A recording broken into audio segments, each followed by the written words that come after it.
this. So Yeah, I was doing some last minute research and trying to get a handle on what weird uh, fiction is, and really they just threw out a whole bunch of different writers saying they're all different, but they're all in this weird fiction together. well, see, Lovecraft was heavily inspired by, inspired. He got a lot of names and stuff from like Robert Chambers, but I forgot there was also Ambrose Bierce, who if you've ever read, you need to read An Occurrence at Owl Creek. It's like time travel, but there's a twist ending about the Civil War. Yeah, it's bananas. It's so good. So he was inspired by him too. And Chambers was inspired by Bierce. So it's a whole like daisy chain of weird horror. Because they all just circle around borrowing from each other. So yeah, very cool. Daisy chain of horror. Yeah. At least you didn't use the word incestuous. Well, I was going to say a big sticky pile of weird horror, but that sounded gross. I mean, I think that's but also, I mean, thumbnail. I guess that works for Cthulhu. I saw the thumbnail pop up. I'm like, oh. So yeah, it's a really, really, just the history behind all of it and the connections is really cool. So I enjoy it. I'm hoping you can walk us through that because I can try. I wasn't able to really nail down much. Yeah, I mean, and it's also like you have to look at like deeper implications like behind Lovecraft himself. Like the man was a giant, just heavily anti-Semitic and also really racist. Really racist.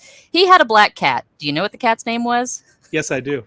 Yes. So that's why I tend to prefer the spin-offs of what people did with his work. Mm-hmm. You know, but yeah, I was thinking while researching the cosmic horror, and I was thinking of the great master Yoda and what he said. What did he Fear say? leads to anger, anger leads to hate. And it occurred to me that H.P. Lovecraft, as many people through our entire history, have these racist feelings.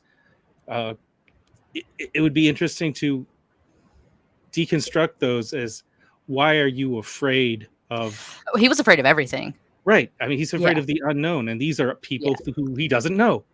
And well, yeah, I mean, he was raised in Providence, Rhode Island, you know. Right. Just white people. Yeah. That's a problem right there. But the fear of people you don't know is just it part of that cosmic horror in his everyday life. He's afraid of black people and the Jews, apparently. Yeah. And I'm to understand that as he got older and had more experience with the world, that became less. He became less racist. He kind of mellowed a little bit, but he was also battling a lot of demons in his head. I mean, there was a whole lot going on there with him and his mother. It just I was hearing about that too. Yeah, there's a lot of stuff going on there, which comes out in his writing. I mean, his nightmares. You know, I've never had nightmares like that. Thank God. I don't know. I mean, I've had some weird ones in sleep paralysis, but the worst thing I ever saw was a demon horse in my bedroom that was on fire. But, you know, sleep paralysis is weird. Yeah, I know. I was like, seriously, this is like too on the nose. What is wrong with my brain?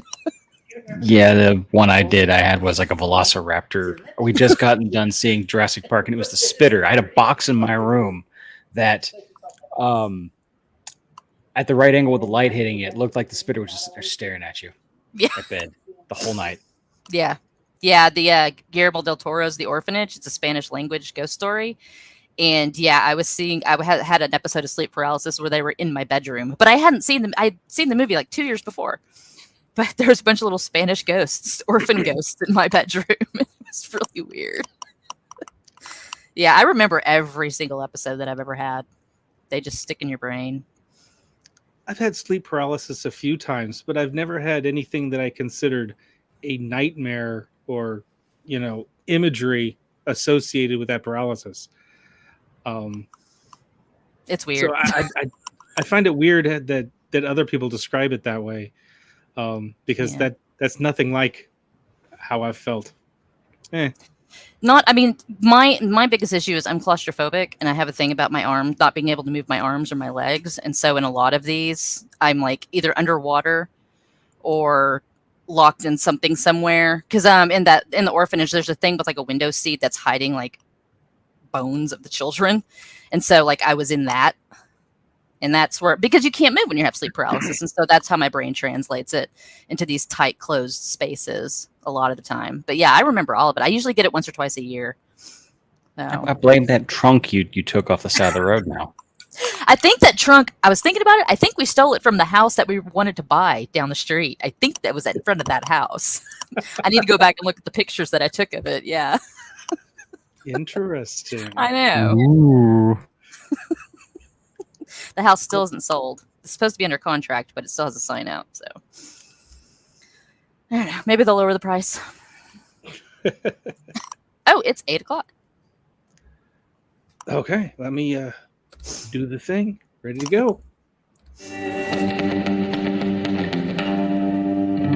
From her crumbling bunker, a post-apocalyptic librarian explores the wasteland, recovers books, and keeps the flame of knowledge alive.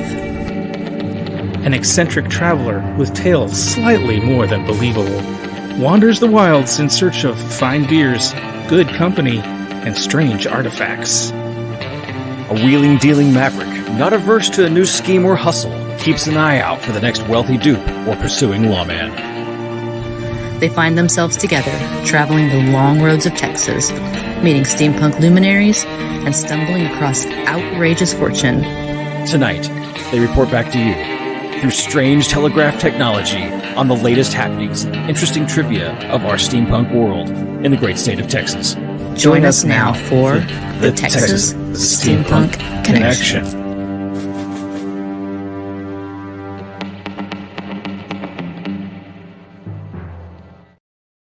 That is never not going to be amazing. Good evening, ladies and gentlemen. You have reached the Texas Steampunk Connection. Again, it is Tuesday night, April the 2nd. And we're at it again. We are days away from the Galveston Steampunk Festival. And I'm sure you are just as excited as we are about going a little mini vacation to the coast and seeing all of our friends and having a glorious time. Johnny Steverson, the owner of the Galveston Steampunk Festival, is in the audience tonight, as well as Rita and Lawrence Allen. Thank you all for joining us. It's I'm trying to like not think about it during the week so I don't just have a freak out. I'm wondering if you are already packing. In my head, No. I am, but yeah, not till Friday morning. I just got my skirts from Kitty last week, so yeah. Ooh, nice. Outfit provided by Fair Treasures. Kitty Vinson. Keeping her well funded. Yes. Hey, she deserves it. I'm glad she was able to, take care of you. She came through in a pinch. It's right in the middle of her fair season. She's been working the Sherwood Forest Fair. Sherwood, and I think doesn't And then Scarborough roll right in? like overlaps it by a couple of weeks. That's So right. she has to Yeah. be at two places at once. So Yeah. we are not going to see her this weekend, which is No. a damn shame. But we will miss her. We will. She's in our hearts. Always. Anything else happened this week? This last 2 weeks that need mention? I got COVID. Oh no. Yeah. Yeah, last Oh. weekend, Erica had it, and then by Sunday night and Monday morning, I was starting to feel the effects myself, and was out of work for the week. Oh. But I'm feeling fine now. I mean, I had inoculations some few years ago, and they kind of helped. I hope. You're supposed to redo it every year, which I have not. I mean, here you are still, standing, sitting. Yep. I'm still here. Well, I'm glad you feel better. Thanks. You Me do feel too. better, right? Yeah. Yeah, I didn't get it nearly as bad as other people who've relayed their stories on me. Now that they heard I haven't. Oh, let me tell you about mine. Woo! I didn't have nearly so bad. I think I've had it once, and I mean they tested us and said we were negative, but it was a miserable week. Yeah. Yeah, symptoms can persist even after the COVID itself has left your system. So that's super fun. I know a little bit about COVID myself. You've had it a few times, haven't you? I've had every variant. So you're like a COVID magnet. Dozen times, right? Some of them several times. Yeah. He's personally mutating COVID. In my backyard. No, it's because I touch a bunch of keyboards. I'm having to sanitize keyboards. Gloves. Well, yes, and alcohol, and so I do a lot of cleaning at my job too because yeah. It's biohazard. Most people don't realize how bad keyboards are. Oh no, I've turned keyboards over and watched my snacks fall out of them. So I know. Yeah, and then there's hair and skin and the grease on your fingers. It's like you should wash your hands every time you go type. Not that everything. Laptops are especially bad. Getting yellow. Yes, I do. Yes. Have you been working your way through it? Are you I crazy had to yet? dig it out of the bottom of a pile just tonight to have it on hand. But I have found that there is an audiobook on YouTube, and so I'm going to listen to that while I'm working. It's good. So Yeah. this weekend I'll probably have it read or listened to. Not the same as reading. It starts out spooky, and then the later stories get a little, but it's very, very 1920s, very Art Deco, So it's delightful. There's actually a time travel story in that one too, I think. So it's been a long time since I read it, but yeah, it's got a time travel roaring 20s story. So yeah, Nice. really, yeah. And Jack has got all kinds of animals now. Got a cosmic horror right here in my pocket. Oh, no, Right. oh, puppy with a neck pillow. Why does he still have a neck pillow? Did he have some sort of medical problem? No, she's just very small and can get through fences. Oh, I see. Yes. This is like an anchor. Keep her from It's a being pocket able to dog. get through things. Oh, Yeah, poor protect her from thing. herself. Because she's actually pretty small. I mean, okay, well, she looks huge in all this mess, but she's actually very tiny. Oh, However, we do poor have some other shackled cosmic puppy. horrors here. This is the newest cosmic horror.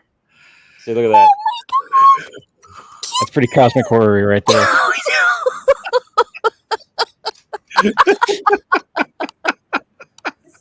Oh, I love it. I love it. There's two. There's two. All right, and flip the me back. kitties. So our podcast listeners, Jack is throwing up the kittens. Beautiful, beautiful. White, smushy faces. Yeah, they're smushy faces. They have blue eyes right now. They kind of look like that thing from Starship Troopers that sucks the brains out of people. It really looks like that. No, they're It's babies. afraid. They're babies. They are babies, and they will be much more adorable here shortly. Like any day Aw. now. I Any- love any them. I hour want and to a half smush now. them. I have an 18-pound bastard. I want a kitten again. Well, I have two kittens. I'm joking. Oh, I'll trade you. No. No, I don't. But I yeah, I could do have live I do have a third cat. Y'all know Nears. But she's fun. She's like calico that we saved in our the front of our HOA, and she's a huntress. She's fantastic. As it The should be. dog, yeah, the German Shepherd's like, oh, it's big sister. Yet she's like 8 pounds versus the German Shepherd, who just thinks she's the coolest thing on the planet. Oh, I love German Oh, Shepherds. they're awesome. I found out, I've been watching too much true crime, and I found out that the LA County Coroner's Office has a cadaver dog named Indiana Bones. That's And she's a fantastic. very good girl. She better not rebury any of her bones. Oh, she's a good girl. Yeah. We named the dog Indiana. Indiana. I like Indiana. You named after the dog. We named the monkey Jack. Oh no. Thank you, Jack. Yeah, that was a good line. So let's get to drinking. We've got conversations to have tonight. Yes, I'm we excited. We're gonna have our alcohol with our cosmic horror. It's the only thing keeping us sane. All right. Well, I'm boring Brain as movement. usual. I'm still on my Oh. Cayman Jack canned margarita mango You know, tonight. for you, that's actually a reach. You realize that? That's like out there for you. That's Is it? No, you're Yeah. not. I drink- drinking your You're usually like wine, I've done drunk beer and wine. wine, wine. Not wine. always. I Like, had I would never love to seen just do a montage of just like Beth drinking wine. Beth drinking wine. Blue Stockings montage of wine drinking. Blue Stockings wine mom moments. Those are the Jack, best you've got moments. That's quite fine. the That's mouth. What are you drinking?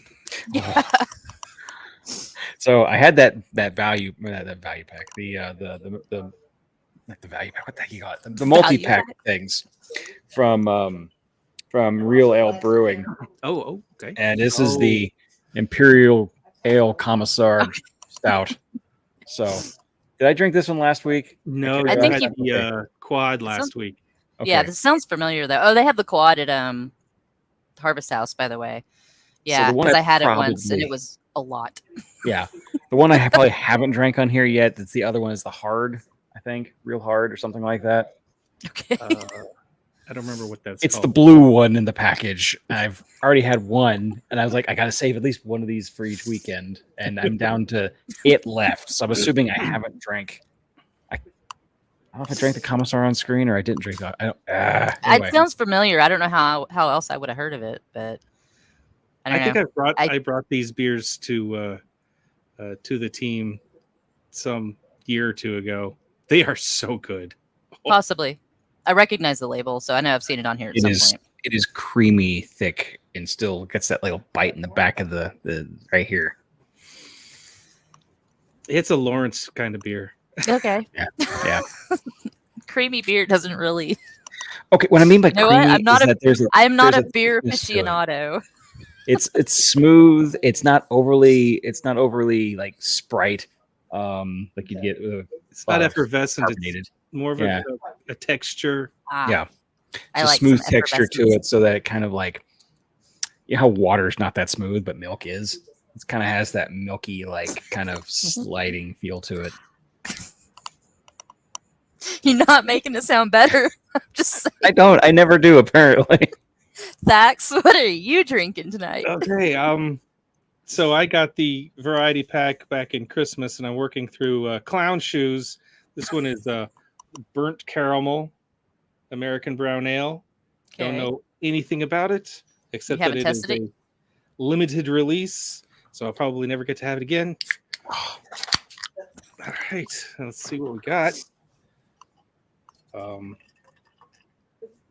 Yeah, each brown. Yep. It's brown.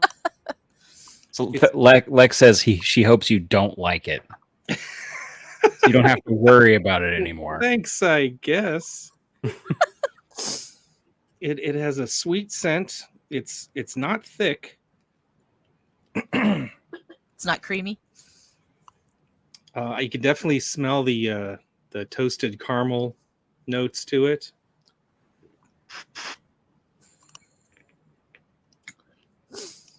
And yeah, it's very good. It's got that toasted caramel, but it's a brown ale, so it's not like a porter or a stout. It's not dark and rich. It's smooth and light, while still having that sweet caramelized flavor to it. It's very good.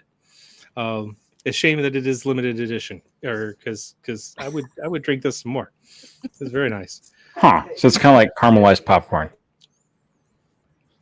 I hate popcorn, so corn. I would say no. I wouldn't That's call it. unfortunate. It's not buttery. It's just got that sweetness. No, but like the car. Yeah, he likes the drink. He doesn't like popcorn. So obviously he's a heretic. We'll have to deal with that later. I know. I love popcorn. It's one of my favorite things. Lex can't have popcorn, the kernel bits. Oh. But yeah. Oh, yeah. Is it an allergy or It's diverticulitis. Oh, That's a cosmic horror.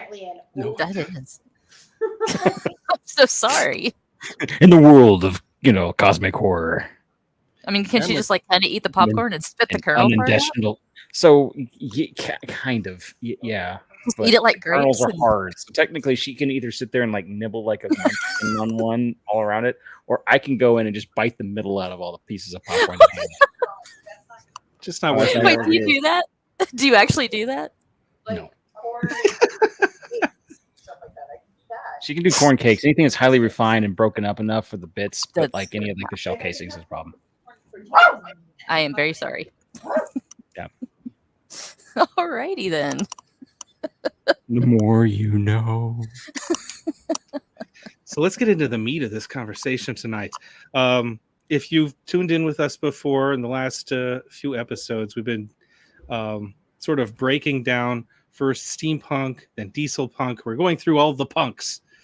And I extended to Jack and Blue Stocking, what should we talk about this week?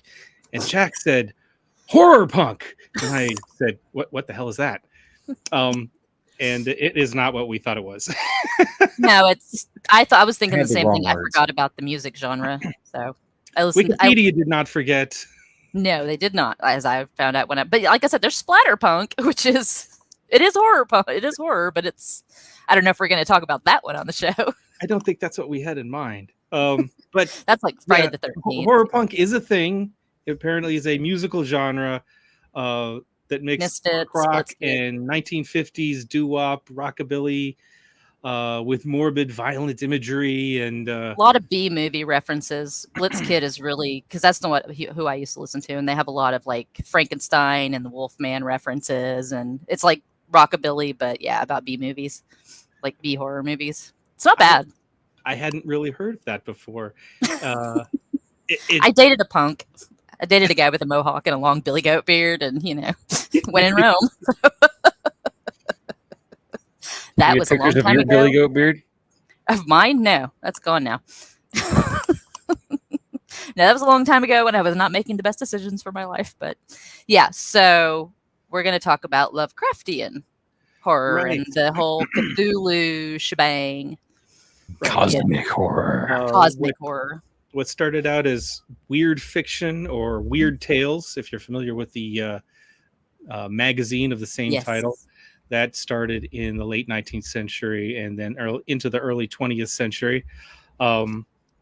That grabbed pieces from supernatural fiction and science fiction and gothic horror and sort of blended that together, pulling folk tales and romanticism and fantasy while doing away with the tropes associated with those and making something weird. And that is the best explanation I could get about weird fiction. It is kind of a all over the hodgepodge. place. Yeah. Different authors treat it different ways, but you know it when you're reading it, Mhm. which Definitely, is yeah. not helpful. But Edgar Allan Poe, I guess, is really one of the godfathers of weird Yes. fiction. And then later came H.P. Lovecraft, who actually coined the term weird fiction because they weren't calling it that yet. But then he got into the cosmic horror that we are much more familiar with, I think, or Lovecraftian horror. And that's where we find ourselves tonight. And we're probably going to jump all over the place with these and hopefully Well, yeah, stay because on some topic. it is all over the place. I mean, like I said, between Poe and Lovecraft, there was, like we were talking about earlier, Chambers doing The King in Yellow, and then there was Ambrose Bierce, who wrote some really wild stuff. And like I was saying earlier, if you've never read An Occurrence at Owl Creek, you need to. If you like twist endings and time travel, You need to read that. It's Civil War era, and it's really, really excellent. Oh, and also Ambrose Bierce mysteriously disappeared when he was in his 70s, and nobody knows what happened to him. So he Now, just do took you off. think he did that to sell more books in the end? He just took off one day, went from the East Coast, somewhere in the East Coast, made his way through Texas down to Mexico, and they think he walked right into the middle of the Mexican Revolution. So the story is that he probably ended up, put up against a wall and executed, which he thought would be a fantastic way to go. So yeah, but he was just gone. Nobody knows what happened. I think his final letter says something about what did he say? It was wild. He said something about as to me, I leave here tomorrow for an unknown destination. And then he was just gone. See, I would leave something like that than travel straight north to Canada. Nope, he went down to Mexico and never. No, you go towards there, so it looks like you're going. Veer that way. Then, so yeah, he was a really, really good. Like I said, he was doing like the trippy twist endings that you didn't see a whole lot yet. He was before way before M. Night Shyamalan and What a Twist. Yeah, he was back there in the 19th century doing that. So highly recommend. But Bierce kind of inspired Chambers. Chambers inspired Bierce. They both inspired Lovecraft. And also, I want to say I'm not an expert in this. This is not my area of specialization. I just read a lot of it. So this is a hobby. It's a hobby, yes. Convenient that we're on one of my hobbies too, right here. But one of my friends is writing his rhetoric dissertation about Lovecraftian horror. So, yep, Michael. Now you bring him up. We could have had Can him on we the get show. him on the show? Michael Serliano. You know what? I didn't even think about it. I just remember everybody's writing such weird stuff in my department that I forgot that that's what he's doing, the rhetoric of Lovecraftian horror and weird fiction. So, yep, a lot of weird stuff. But Do we need to table this for later until we get him here? No way. No, I'm too deep into this now. Yeah, this is here we are in Cosmic Horror 101, how to come to terms with your insignificant existence. Well, okay, so what were your introductions? Because for me, to be honest, my introduction to anything Lovecraftian was Army of Darkness and the Necronomicon. That's a good place to start. I wanted to know what it was, and I asked my brother, and he explained it to me. Because people actually thought it was a real book, and it wasn't. Of course, it's a real book. I have it on my shelf over here. He does have it on his shelf, actually. I've been trying to steal it for years. Is it really bound in human skin? It smells like it. Not my Vert copy. It's goat hide. But we had Steve Metz on the show a couple of times, and he created a Necronomicon, and had it written up and printed and hand bound in this goat leather. It is super cool. But it's not the Necronomicon. You can find a number of different books claiming to be such. Claiming to be the real, yeah. But See, I love the one that Steve made for me. It cool. is fantastic. But yeah, let's talk about HP. Weird dude. He was apparently afraid of everything. Yes, H.P. Lovecraft is scared of everything. Apparently just took it all the way down to the worst conclusion possible to being, gods from space. And that's why I think it's we latch onto it because it is sort of in our historical timeline for steampunk, but it is not a punk genre. It is doing away with the whole anti-establishment punk thing and exploring something much more visceral, that fear that Lovecraft was so focused on.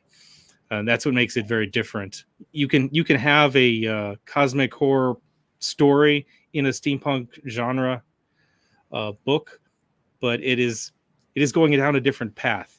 Yeah, there's a lot of Lovecraft and there's a lot of steampunk Lovecraft. Peter Jelly Clark, He does a lot of them. He does a whole bunch of black character centered steampunk stories that do have Lovecraftian characters and horrors and werewolves in some of them. But yeah, so he does use that mythos as well. So it is you can find it wrapped up because it's steampunk is already weird, and then you throw in the rising from his grave, and so it's I don't know, it's but also it's like anything, it's the time that it rose up. Horror that rises up and is new generally is very telling about the time that it's coming or the time that it came from. And the world was opening up. There was a lot of unknown things happening. We had telegraphs, we were getting telephones, we had trains, we had, the boats that could easily and comfortably travel across oceans. We could talk to people on the other side of the world. And so people were coming in contact with other people that they had never experienced before. And that's scary. And, it's just the method of these things happening, we take for granted now. But the idea that you could hear the voice of someone across the country just out of this box, it's spooky. It's like, well, let alone on the other side of town. The ghost of somebody's voice from beyond somewhere. Yeah. And the telegraph. They didn't hear about a modem yet. Yeah. They had, telegraphs that you could, get news. It wasn't 24-hour news, but it was, for that time, it was almost pretty much 24-hour news. Early radios were starting to be built. So it was a strange time. And if you were, the little mentally unstable, then, you had a whole lot of things you were afraid of. And so that's, and people latched onto it. They really latched onto it. It was very popular. That's what makes it to me a very like the opposite side of the coin from steampunk. We're very we're excited about new technology, the new things we can do with technology. Whereas with cosmic horror, you are afraid of that technology. The idea of technology is bad and spooky and what can that technology do to you? Ungodly. Yes. Yeah. What horrors will it bring? If you can't, get away from people because they can get you in your home. They can call you up in your home, especially back in a time when there was no caller ID or, star 69 or answering machines. Your phone rang, you were going to answer it because it had to be important, So technology was bringing people much closer together than they were used to being, much more contactable. So it was, and then monsters. It's not even a very big jump from this newfangled telegraph and telephone to ghost radio, which now we roll our eyes and that's some cuckoo ghost hunter stuff. But technology wasn't understood anyway. Why couldn't you make a phone call to someone who is no longer on this plane of existence? Yeah. How is that any different than a phone call from California? Yeah, you already don't necessarily understand how it works anyway. So, it's traveling through ether. The amount of just superstition hanging around, like you said, new technology. Like people didn't want to get their photographs taken because they're afraid it was going to steal their soul. Yeah. And so that gives a whole new world of issue if it really did. Although photography devolved pretty quick once people realized that they could, especially if they could develop their own pictures, they figured out how much fun cameras could be. So that one didn't take long to catch a hold in the imagination, I think. You could give a kid a cell phone, see what happens, Suddenly it's always amazing how new tech, the thing that's on the cutting edge of new technology is always pornography. It's like Rule 34. Am I wrong? Do you know where most movie cameras are going? The cameras that made Attack of the Clones. Give you an answer, but it would be Star Wars Attack of the Clones. After they were developed for like 4K high definition stereo, stereo imagery, next thing they went to the porn industry. Straight in. They were sold straight off after Attack of the Clones, right into there. Yeah, there was pornographic tintypes. And the Victorians loved to take dirty pictures. They were, and they got passed around like trading cards. Yeah, it was That's what we do. Oh, and cats, pornography and cats. That So is the internet. They were looking for the internet. They didn't have it yet. so yeah. We stopped being afraid of photography. I think I mean, pretty they quick, created but, the theory and thought on how to transition information through fiber optics. Fiber optics and the fax machine were developed like in the 1850s. The ideal of them on paper. So we were really trying to get to the internet. Yeah, I mean, we were just barreling ahead, but that's where the I don't scary think we were comes in. trying to get to the internet. We were trying to get to cats and pornography. I mean, And the internet is now how we do that in, and another someday it'll be something else. It's a another generation. multi-hundred-year dedicated build. Rita is correct. There are some illuminated manuscripts with some very naughty marginalia, and also cats. There's a lot of them with cat paw prints on them, but yeah, there are. If you really look at some of the illuminated manuscripts, because they get wild with all of the detail. Yeah, there's porn in that too. So, and now we've veered off. I mean, look at the way Sistine off. Chapel. Michelangelo worked a lot of stuff into those images. True. Yeah. Can't always tell what's hiding in there. This So is back to Lovecraft. going off topic, but I'm going to for just a second. Okay. Did you guys see the movie about Louis Wayne? He was a turn of the century artist who he was a little unbalanced, but he drew cats. He drew lots and lots of cats, and became very popular among people. And I guess prior to him, cats weren't considered pets so much as tools to keep your barn from being infested with rats. Yep. But he sort of caught the cuteness factor heartstrings of Americans and the English, and redefined cats as being cuddly pets. And now they live in our homes and we clean them. So, And next, at this rate, the next ones will be raccoons that live in our house.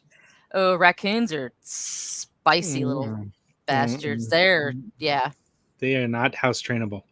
I'm assuming the same people said the same thing about cats only 100 years ago. Cats still aren't house trainable. I mean, you cannot. We didn't train cat cats. The cats literally just decided, okay, this is fine. I live beside them. You can't teach a cat to not to do something. You can only teach them that they should do it when you're not around.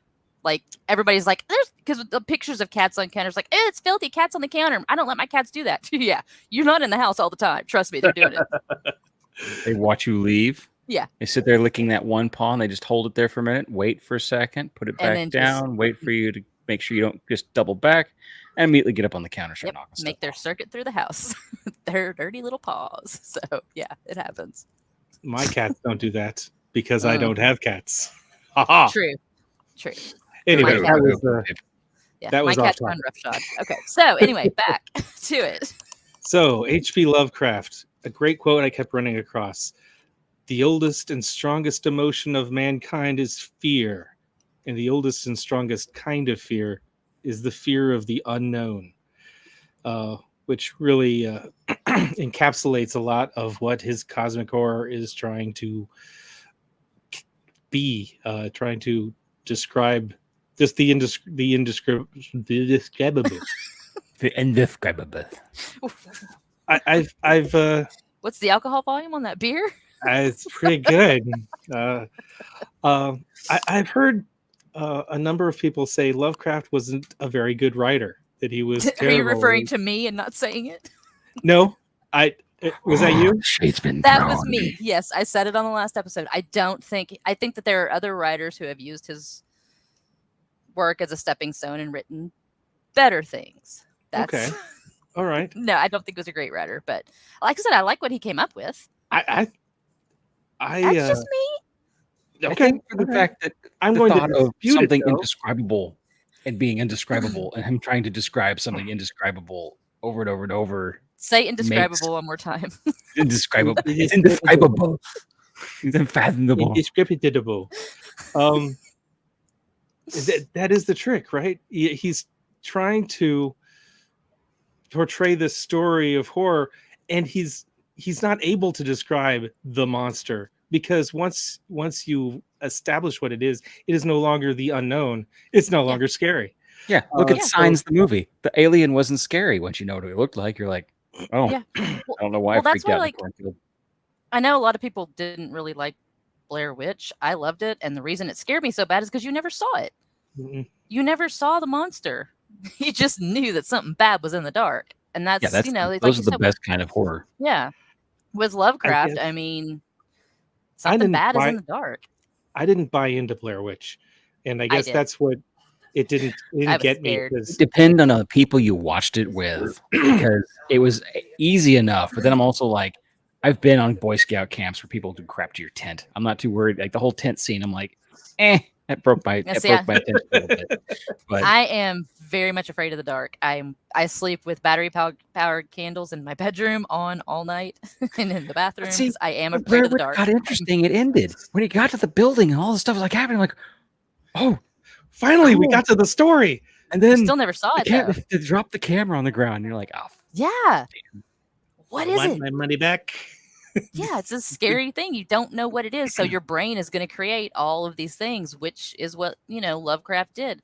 He read these stories of, Bierce and Chambers, and combined with his own mental situation, he came up with, and I can see where he came up with it. I mean, like I said, if you don't know what's out there, your brain's going to fill that in. It's just, I was actually talking to someone about that today. We have moths out in West Texas, and I'm pretty sure we have them here. I just haven't seen them here. That are really big. oh And at yeah. night, they scary. sound like thrumming hummingbirds that have no exhaust pipe. Yeah, they're like blood sucking moths. They're So horrible. you hear them at night flying around. You know what they are now, but you have a flashlight. They'll fly in front of the flashlight and they'll go up like this. So you just see this weird like shape with all the weird crud on their wings and whatnot. And it's just kind of like I can imagine how ghosts and things came around by just like people wandering around with a torch, and then suddenly this thing flies towards it and does this, and you freak out, you drop everything, and you just your brain is trying to sit there figuring out what just went down. And it's like I must have ran into a spirit. Weirdly enough, there's a podcast called Tanis, and it is about it is a lot of it has to do with the Lovecraftian eldritch horrors, and they talk about August Derleth and Chambers. And one of the scary things, it takes place in the Pacific Northwest, and there are really, really large, scary, like moths. Like the moth is the symbol for the podcast, and yeah, there's really big, scary moths out in the woods.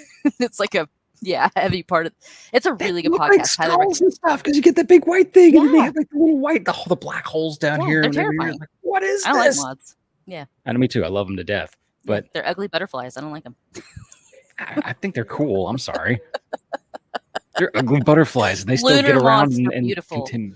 Lunar moths are very pretty. We had those a surprising number of them where I used to live in Pennsylvania in the woods. Yeah, we had those. They were very pretty. But yeah, so Yeah, you were part gonna of the debate unknown me, thing. Thax, about Lovecraft. Yeah, His yeah. writing? I think his writing, his inability to describe something solidly, is necessary for the genre he's trying to create. But it also, for me, gives this sort of weird,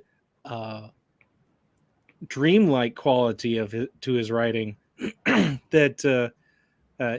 I've talked to friends who've read Lovecraft before going to bed, so that's smart. No, I wouldn't do that. and fallen asleep and just had these crazy, vivid, creepy dreams that were just brought on because of the way he writes and the way he describes things that just sort of pull you into this subconscious space that I thought was fascinating. It gets you thinking on a different plane you're not used to. Yeah, let me rephrase. I'm not saying that he is objectively a bad writer. I just don't really care for the style, for the way he writes. I don't know. It just hits my ear weird. I don't. Well, with that said, I will say this as well: the original Sherlock Holmes, the novels, like written in the 1900 whenever. I cannot get through those. They're hard to read. They They're are really hard to read. Yeah, and However, I've read stuff from that having period. someone reading them to you is a lot easier to understand. The I mean, books on I'll tape read- of the original one is good. Yeah, I mean, I'll read yeah. Edith Wharton, and that stuff is dense. But Shakespeare, Sherlock, just I don't know. I tried. But He has a different way of writing for every something about character the because of the cadence, different yeah. accents of their cadences and change. Yeah. And it's a wonderful way to write, but it's hard to read if you don't know those accents as like deeply as he does. And as most Yeah. people, I assume that his membership, that his viewership was used to. Yeah. And so, but yeah, that was another thing is I can't read a whole lot of stuff from the 1800s. It's just hard to, and you keep going backwards, and it's just like. Well, I think part of the difference may also be how it started. Some of those, like the Sherlock stories, or like Dickens, or even Poe, those started as serialized stories. They had to be written a certain way because they weren't coming out in a book. They were coming out in chunks, each week or whatever in the newspaper. And so it had to be written in a certain manner to keep up with that. Yeah. And even in Lovecraft stuff would come out in the magazines. So it wasn't necessarily all written, to come out in one shot. So it's a little bit, some of them, the pacing and the tone is going to be different. Like I said, because Dickens, hard to read. It's like watching a 25-minute television show that ends on a cliffhanger every week to make sure you catch it again. Yeah. So, just differences. That's all. It's like, come and get your new scare. I'm going to show you what's really scary next week. But I imagine, I imagine back then it was absolutely terrifying, and people were, people that were interested in that kind of fiction were on the edge of their seat to see what was coming next, because and the occult was huge back then. Oh yeah, as Thax has right into it. Thax's outfit shows us tonight. And his book of goat-bound skin. Speaking of books bound in human skin, Harvard, the one that they have, they are removing the cover from that book, and because nobody knows whose body it came from, so it's classified as desecration of human remains. So they're trying to be respectful. So they're apparently they have more than one. So they actually do, and a lot of them are written by the professors there, I believe, that gave their own skin to it once they died. I imagine they're looking at the provenance of the skin, but a lot of these things, not necessarily. It came from someone that, But can you imagine as much work as you put into your dissertation? If you died, wouldn't you want a version of it bound in your own skin? Like, wrap it in my tattooed skin. Exactly. Feel like my tattoos are preserved for all time. Then you give it to your children. Authors are clearly strange. Well, but usually one wants to be on a firing squad in Mexico. Another one wants their ass wrapped around a book. Authors are weird. Isn't it great? It takes all kinds to run this civilization, doesn't it? Yes, that's going to be in my will, that I want all of my tattoos removed and preserved, and the rest of me cremated. And they'll just have all of my tattoos in frames with these little like glass like things with like nails in it, like stretching out the tattoos, like in like a diorama on like someone's mantle with the urn sitting there, and the dissertation like in there, like the dissertation right next to it. Yeah. Yep. Moisturize me. Moisturize me. Moisturize me. You're talking out of your ass. Actually, one time on Facebook, one of my friends posted a picture of that. He was like, I just ran across this doing a Google search. What is this from? And I was like, Dr. Who? It's Cassandra. And I shared the YouTube clip of her doing the moisturize me. She hasn't heard. I think he became a fan after that.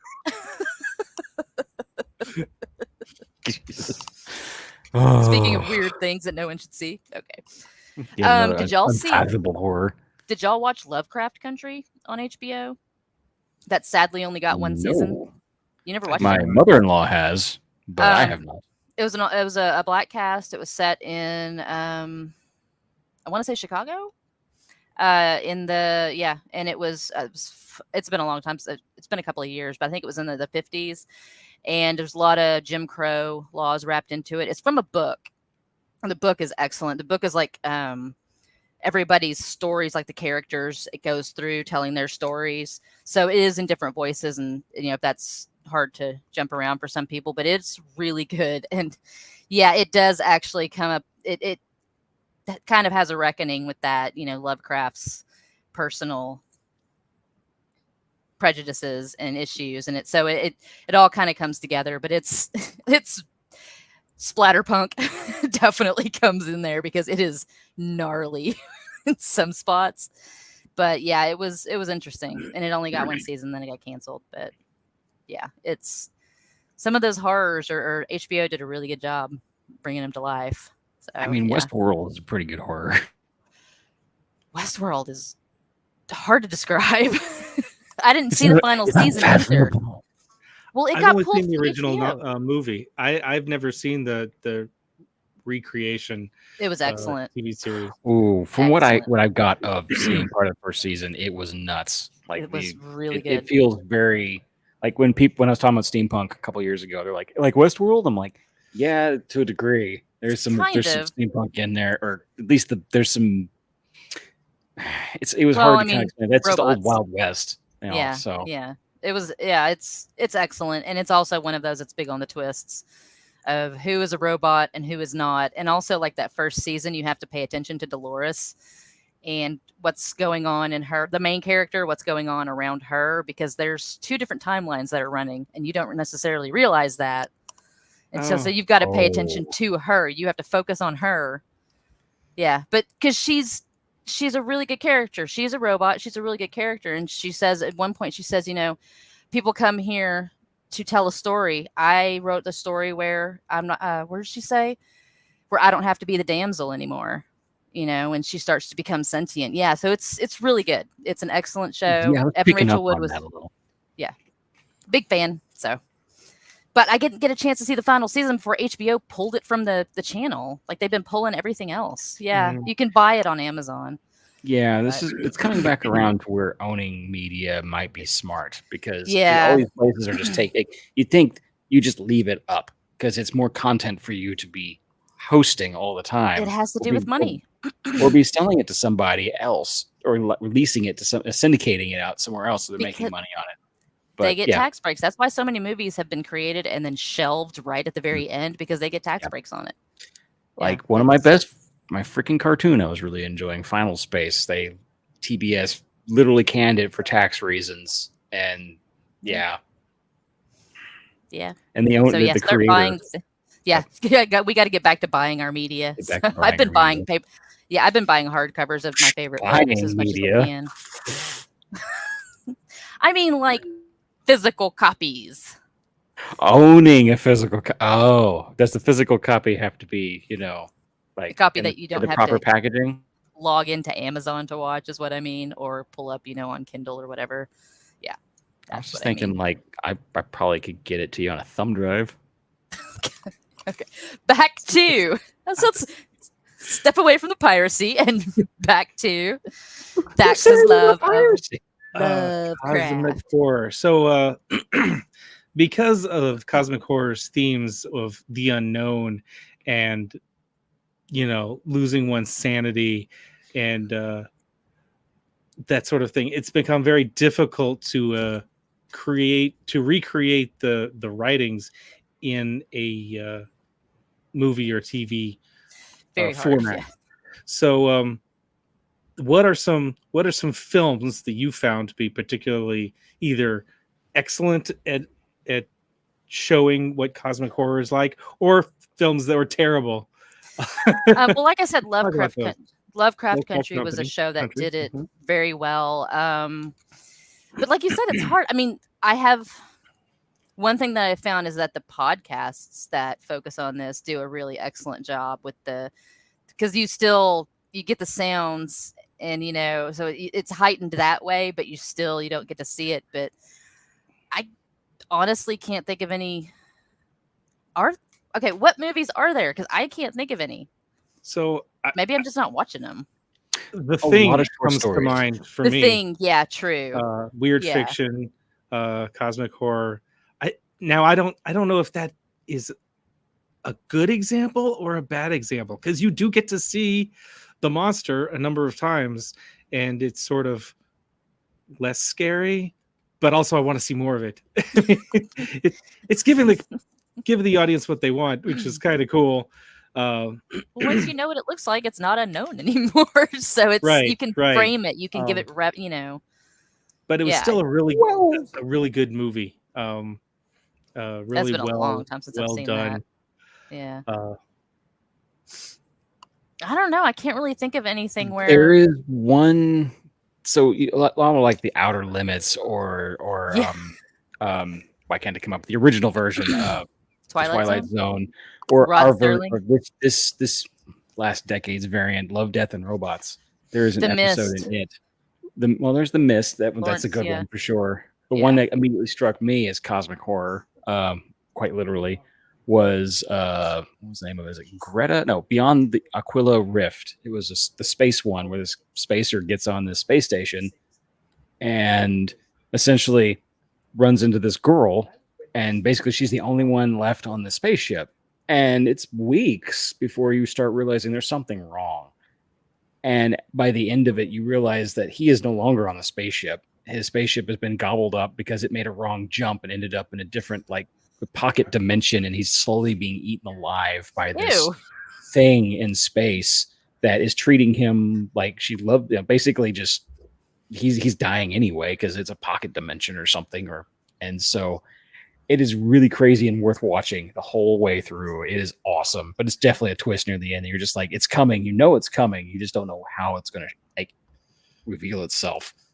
I was looking at the list of 30 coins. It's a Spanish language show. It is current. It is on Max. It is batshit, and it is it's about a priest, an old priest with dual pistols, covered in tattoos, and he is fighting for heaven and Constantining it hell. around. It's about the Judas coins. The 30 coins, the 30 silver that Judas was paid, and in this story, the Judas coins are they move throughout history, and people get them. People will kill to get them. They fight over them. They die, but these people are influential and powerful. But because they have because I was reading this again, the elder signs, and then they also have they have the gods like Nyla. I can never say that name. Nylathotep. I can't say these names. So 30 coins. It's really excellent. And Event Horizon. That was one of the best lines ever. So was Lawrence good. Fishburne. Best line you've ever can say in a horror movie. Is watching the camera and what happened, and immediately sees everything just go nuts, and he's like, "We're leaving." And the whole movie, he's trying to get back to his spaceship. That was excellent, and actually, In the Mouth of Madness. Yeah, I was about to bring that up myself. Sam Neill. Yeah, that movie scared. I saw that one in the theater too, and that scared that poop out of me. That was so good. When that guy comes busting through the plate glass window with the axe at the beginning. Oh my god! And the little old lady and with her husband behind the camera. Yeah, so good. Oh, I haven't watched that in a long time either. Okay, yeah, I'm gonna make a list of things that I need to watch again. I've been trying to get my brother-in-law Alex, who likes horror movies, and my wife, who hates horror movies, to both sit down and watch In the Mouth of Madness with me. But there's been some pushback. Jack, have you seen it? Do you? I have not seen it. You've never seen it? So it's excellent. It plays with this sort of Stephen King character who's a writer of horror novels, and so his instead of like a Necronomicon or a single book, it's his series of books that drive you to madness and open up portals to other places. Yeah, and, his books. Yeah, and that's the John Carpenter movie too. So yes. Carpenter. Yeah, that is true. Yeah, Sam Neill was fantastic. Oh yeah, So that's what it used to be. So gross. Yeah, it was just there was a lot going on in it, but it was really excellent. Oh yeah, I forgot Charlton Heston was in that too. Yeah. Oh, didn't know that. So yeah, highly recommend. When's it? In '94 it came out. Yeah, it's spooky. Yeah, it's very good. So actually, now that I'm looking at this, it's reminded me a lot of things that I didn't realize, like Supernatural, the TV show, has ventured into it in different spots. No, Supernatural was fantastic. Yeah, that definitely ventured into it in different places, and Sabrina does too. The Chilling Adventures of Sabrina. Because they used Carcosa in that. Mm-hmm. Yeah. So yeah, I guess I didn't realize how often it actually pops up. I think cosmic horror is one of those that, like, even the Tiny Toons ventured into cosmic horror. It's one of those things that you tend to kind of like. I know you're just gonna laugh a little. But Well, apparently Teenage Mutant Ninja Turtles did too. yeah, but it's just one of those little things that it's like flying closer to the sun for TV shows that are kind of like, what else do we do? And we need the unknown thing. And so every time they go a little closer to the sun, just each time making a little more cosmic horror in every little thing. It's one reason I do feel like it's part of steampunk, but it's just kind of that you don't open the box. Yeah, I don't open the box. You just don't open the box, you know. Well, so What's there's in the box, Jack? don't open the box. Even collection from the 90s. Leave it alone. Even the first season of True Detective, it had, because when I watched it, I'm like, wait a minute, I know that name. I know Carcosa. What is that? That's from Chambers, King in Yellow. So yeah, they kind of venture into it too. So it pops up in weird place. South Park. Yeah. If South Park hasn't done a thing with Cthulhu yet, they're missing out. I mean, that's just kind of like I said, everything goes a little towards the unknown, and that happens to be the most widely known kind of unfathomable thing is the Cthulhu or any of those kind of just dark storylines like that, where the darkness can eat you. An episode of The Librarians. I forgot they went to Miskatonic University. So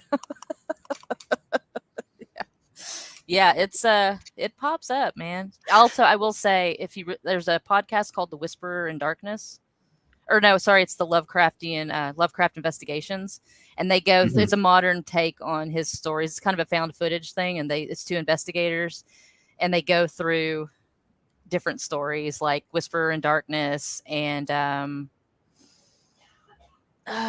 Innsbruck. So yeah, they go through a bunch of different ones. So that is a really excellent rendering of Lovecraft. So yeah, that one's really good.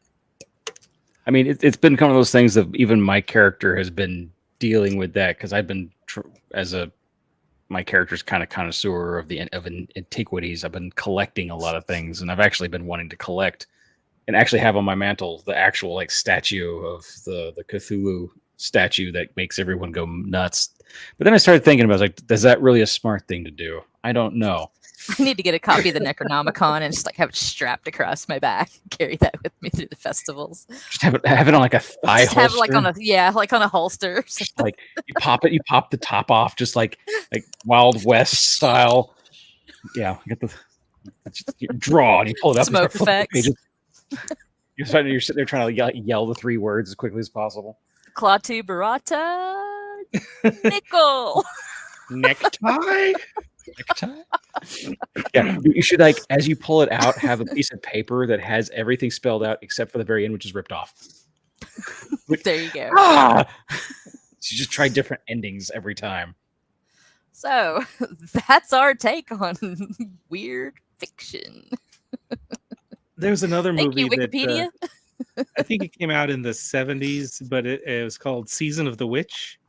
Yes. And I wouldn't call that cosmic horror, but it definitely is a weird tale. Yeah. Or is presented as one. It's a little slow in pacing. It's a product of its time period.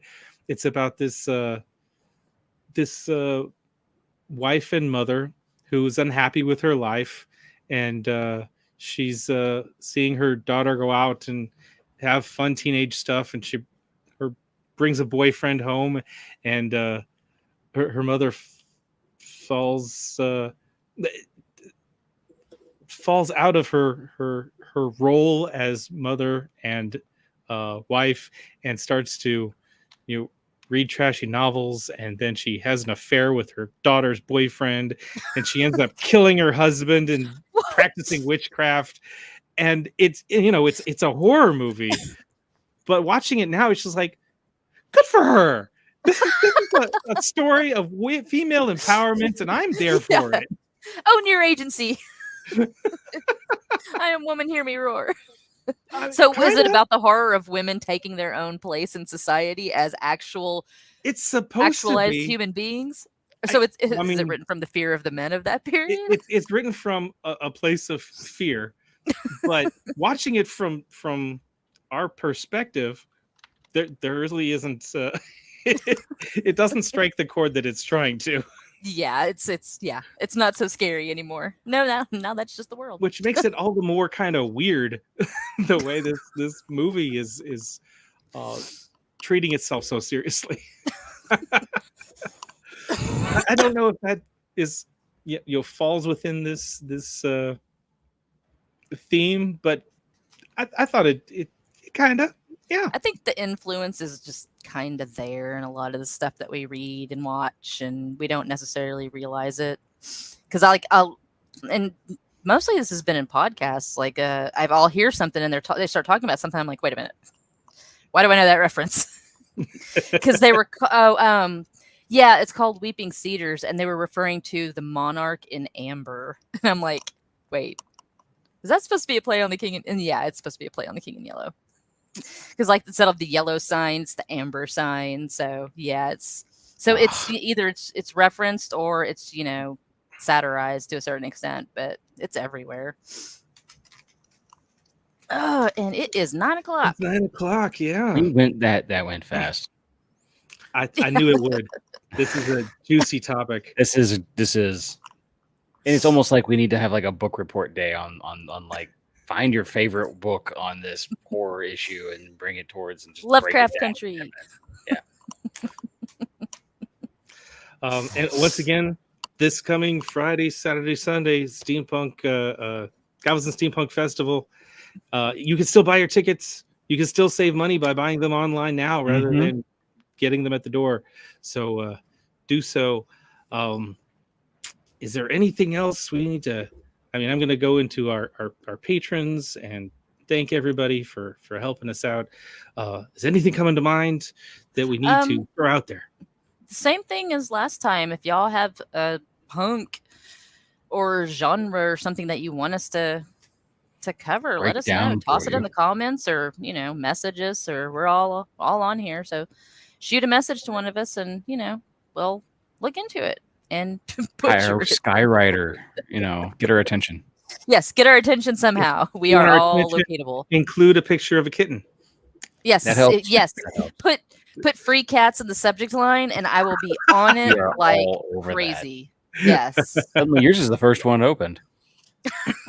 So, yeah, just let us know, because we'll take suggestions. Clean suggestions, please. We have a different email for the other ones. For the Steampunk After Dark. Texas Steampunk Connection is supported in part by J.R. Seeger's A School for the Great Game. An Edwardian teen, Elizabeth Bancroft, resents being sent to her finishing school in India. That school is, in fact, the British India School for Spies, teaching the family business of espionage, martial arts, and the Tibetan mystic arts. The School for the Great Game is the first in the Steampunk Garage series, available on Amazon. Bit of a weird tale if I've ever heard one. We're also supported, of course, by Fair Treasures, which has a selection of Texas-made female-presenting costumes and accessories for steampunks and Renaissance wear, one-of-a-kind imported jewelry. You can shop Fair Treasures at fairtreasures.com, fair spelled with an E, or on Etsy. So thank you, Kitty at Fair Treasures, for helping us. We are on Patreon, where you can go and help us out by buying us a beer. Our patrons out there, Jenny and Ryan Shaver, longtime supporters. Jenny just had surgery for some sort of spinal condition, so now she's a cyborg. She'll show you her scars. Scarpunk. Also, certified aeronaut Natalie McTavish is one of our Patreons. And I really appreciate the generous grant from the crew of the airship Aberfeldy, Rita and Lawrence Allen, who are with us tonight. Thank you guys for tuning in. I hope this was interesting, educational, or at least entertaining. I actually do have one thing to drop real quick. Let's not forget the eclipse is on Monday, and Austin, I believe, has declared a state of emergency, and a lot of other places in Texas, and everyone in the path is declaring it. Get your gas early. Try to avoid the highways, because it's apparently going to be bonkers. Well, no, I mean the traffic. Like big trucks are banned from the highways in Texas from midnight to midnight, the day of the eclipse. Really? So Yeah. Yes, it's like I There's said. this many people who are willing to travel. I've been Yeah. talking to the police departments around here. Yeah, Oklahoma is All local governments Yeah. are pretty much closed on Monday as well. Dallas And is supposed to see an influx of I can't remember what it was. And I think Oklahoma is expecting like 170,000 extra people to come into the state. So Oh, yeah, it's going to And if be so. And everybody, when we're watch leaving the- Galveston, if you've watched the weather reports, the weather from Dallas to Austin is going to be a mess. It's unlikely you're going to see anything. But that doesn't mean you can't go to your local nursery and buy a strange plant that you've never seen before. Highly recommend. What's the worst that could happen? bring home your own cosmic horror. So yeah, just y'all be careful this weekend. Go in there, and especially coming back, if you're coming back Sunday or Monday, take a gas can in your car. Just if you get stuck on the highway. Because somebody shared a post from the city of Denton about it, and also cell service could possibly be disrupted as well. So I may see about just calling in sick to work that day. I've already requested the day off. So I did that for Friday. I didn't do that for Monday. That's my problem. Yeah, I'm just going to work from home. But yeah, so everybody be careful on the way there and the way back. I mean, I know what it was. Dallas hotels are 95% taken up right now. 95% of the Dallas hotels are wow. full. It's, like I said, all the way up through New York, everybody's planning on emergencies. So, or just a lot of traffic. So yeah, That's be nuts. careful. Be careful on your way there. I want to see all of y'all. Okay. For the moment that Cthulhu enters the porthole, the vortex that comes out of the moon when everything aligns perfectly. Tentacles everywhere. Okay. I'll have my gas can with me. Okay. Well, that was all I wanted to say. Thank you. I appreciate that. Good thinking. Our opening music is called Horses to Water by Topher Moore and Alex Selena. And our graphic designer is Megan Higgins. So thank you, Megan. I'm going to pass this over to our founder, and he'll take us out. So, once again, thank you for listening. You can find us again on Facebook at Texas Steampunk Connection for any comments, questions, suggestions. If you know of something happening in Steampunk that's happening soon, we can put it on our calendar, on our Patreon, as well as the list of over 100 comics and graphic novels, Steampunk and Weird West related. You can also email us at texassteampunkconnection@gmail.com. And we're a streaming podcast, texassteampunkconnection.podbean.com. And if you lose it on Facebook and you want to watch a rerun of this show at any point in time on YouTube, you can go find them on Steam Chest. And although we've made many, many jokes about Twitter, you can look for us at TX Steam Connect 1 on Twitter. I never use it. I never look at it. I don't know. I don't understand Twitter. Yeah, so once again, thank you very much. And until next time, mind your gauges. Mind your gauges.